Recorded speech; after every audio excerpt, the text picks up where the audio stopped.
반갑습니다. 진리 안에 거한다는 것은 자유라는 것이죠.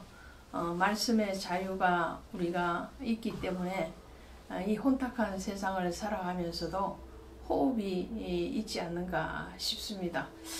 우리에게 정말 그리스도의 사랑 또 말씀에 대한 확실한 신앙이 없다면 얼마나 힘든 세월을 우리는 살고 또 호흡이 곤란한 것과 같은 그런 답답한 가운데 있어야 되지 않았을까 라고 생각이 되어지면 오늘 우리가 범사에 동행하신 그 하나님을 정말 감사할 수밖에 없겠죠. 오늘 로마서 8장 갑니다. 8장에 오시면 성화되어진 성도가 누리는 자유 그리고 성도의 복에 대해서 말씀을 하고 있어요. 그 복이 첫 번째로는 우리가 사망의 법에서 해방되었다라는 선언을 하고 있죠.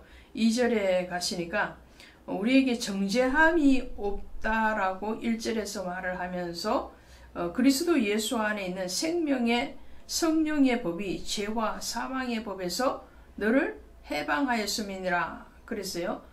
그러니까 이 말씀을 뒤에 가면 이렇게 설명을 하고 있죠.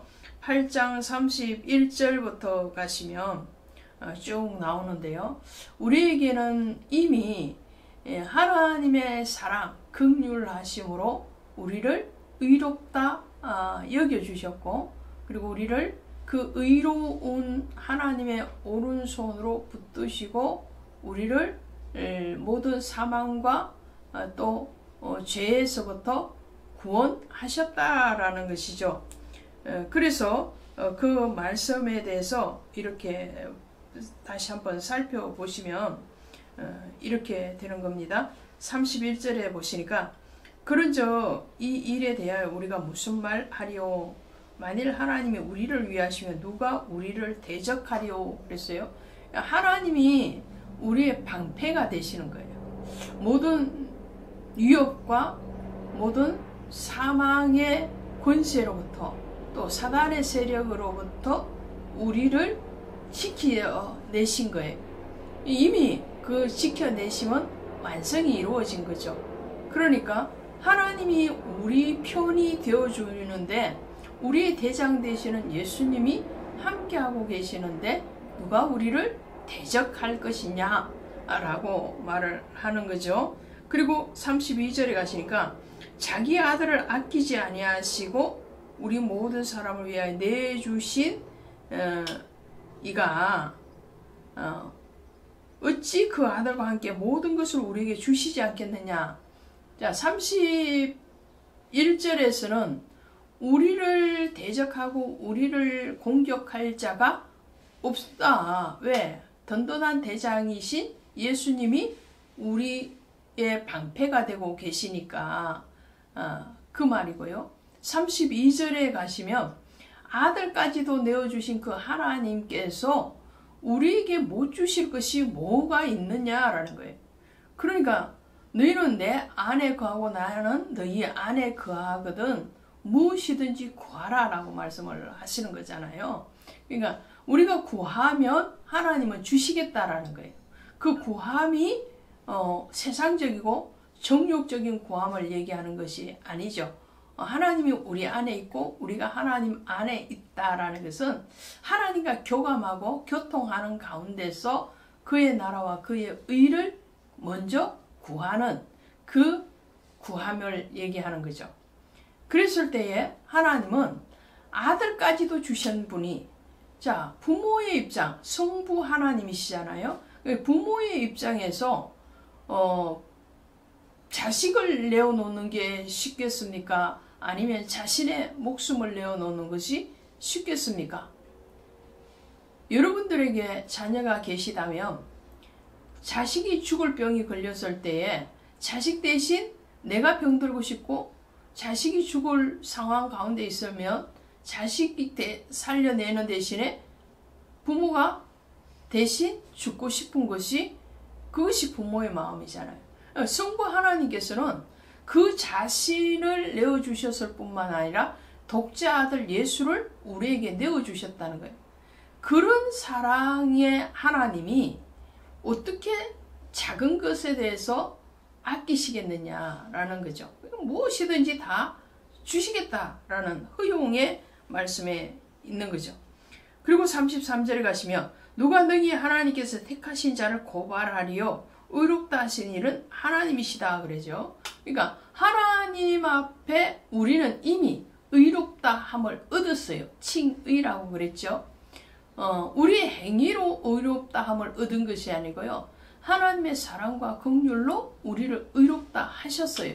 그런데 누가 우리를 죄인이라고 고발하겠느냐는 거예요. 최고의 심판주가 되시는 하나님이 주께서 우리를 의롭다 여기시고 또 우리를 자녀 삼으셨거든요.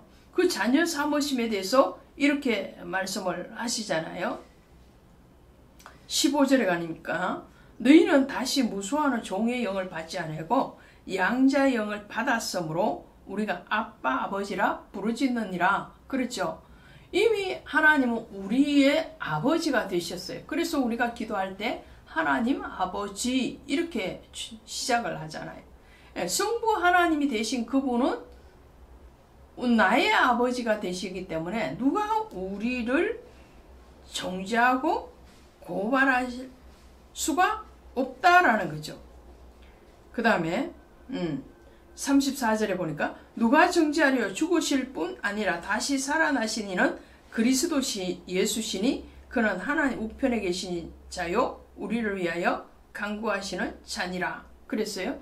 그러니까 고발을 할 수 없을 뿐만 아니라 고발할 수 없으니까 정죄가 일어나지 않는 거죠. 너는 죄인이다 이거잖아요. 이 사람의 죄에 대해서 심판해 주세요 라는 게 고발이고요. 그럼 심판의 자리에 가서 죄에 대한 판결을 받는 것이 정죄잖아요. 근데 심판자 되시고 판결자 되시는 하나님이 이미 우리 편이 되셔서 우리의 모든 죄에 대해서 대속을 그 아들 예수 그리스도를 통하여서 이루셨다는 거죠. 그러므로 세상에 어떠한 것이 또 악한 영, 성령이 아닌 악령에 의해서 우리를 고발하고 정죄를 할 수가 없다라는 거예요. 뿐만 아니라 35절에 가시니까 누가 우리를 그리스도의 사랑에서 끊으리요 환난이나 공고나 박해나 기근이나 적신이나 위협이나 칼이라 어떠한 것도 우리를 아버지의 사랑 그리스도의 사랑에서 끌어낼 자가 없다라는 거예요. 왜 그렇습니까? 하나님은 그 아들 예수 그리스도와 우리를 바꿨어요. 우리의 생명을 구원하시기 위해서 그 독자 아들 예수 그리스도를 우리에게 내어주셨고 우리를 사망에서 생명으로 옮기시기 위해서 예수 그리스도를 죽음을 경험하게 하시고 또 부활하게 하셔서 의롭다 하신 거예요.